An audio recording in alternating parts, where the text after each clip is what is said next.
Baiklah, selamat siang, salam sejahtera bagi kita semua. Perkenalkan, nama saya Dumaria Simatupang dengan NIM C1B023210. Nah, di sini saya akan membuat video presentasi untuk memenuhi tugas yaitu dalam mata kuliah Manajemen Lanjutan dan Perilaku Organisasi oleh Ibu Sri Rosita selaku dosen pengampu.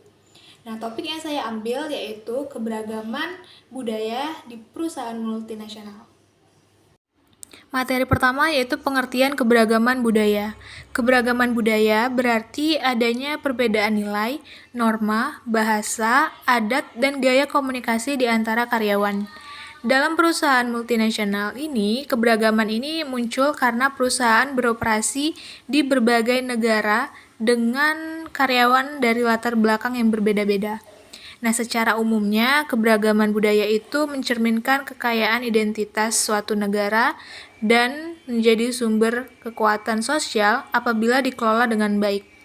Namun, tanpa sikap toleransi dan saling menghargai, keberagaman ini juga bisa menjadi sumber konflik satu negara dengan yang lain.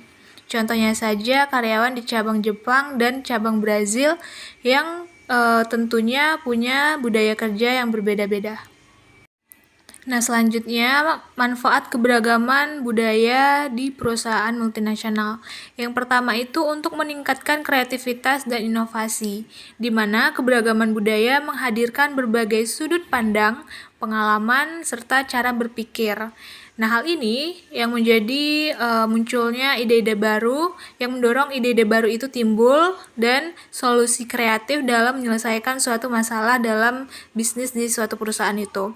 Kemudian yang kedua, meningkatkan daya saing global, di mana perusahaan dengan karyawan dari berbagai budaya lebih mudah beradaptasi di pasar internasional. Karena apa? Karena memahami perilaku, bahasa, dan nilai-nilai konsumen dari berbagai negara. Yang ketiga, meningkatkan kolaborasi dan pembelajaran.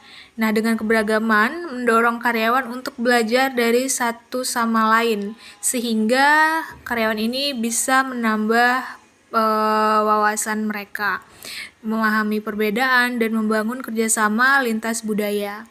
Yang keempat, menarik dan mempertahankan talenta terbaik, di mana perusahaan yang menghargai keberagaman dianggap memiliki lingkungan kerja yang terbuka dan modern. Nah, hal inilah yang menarik karyawan berkualitas dari berbagai latar belakang, serta meningkatkan loyalitas pegawai. Yang terakhir, yang kelima, itu meningkatkan reputasi dan citra perusahaan. Karena perusahaan yang menjunjung keberagaman budaya dikenal sebagai organisasi yang etis, progresif, dan menghargai nilai kemanusiaan. Nah, inilah yang meningkatkan kepercayaan publik, investor, dan pelanggan. Selanjutnya, ada tantangan keberagaman budaya di perusahaan multinasional ini. Yang pertama itu komunikasi lintas budaya, yang mana pastinya memiliki perbedaan bahasa dan gaya komunikasi.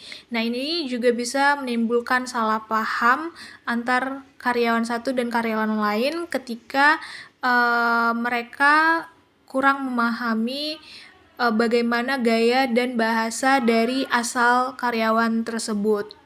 Jadi contohnya budaya atau gaya komunikasi negara Jepang dan negara Cina itu berbeda. Jadi kalau mereka tidak bisa memahami bagaimana gaya komunikasi dan gaya budaya mereka, itu bisa menimbulkan konflik.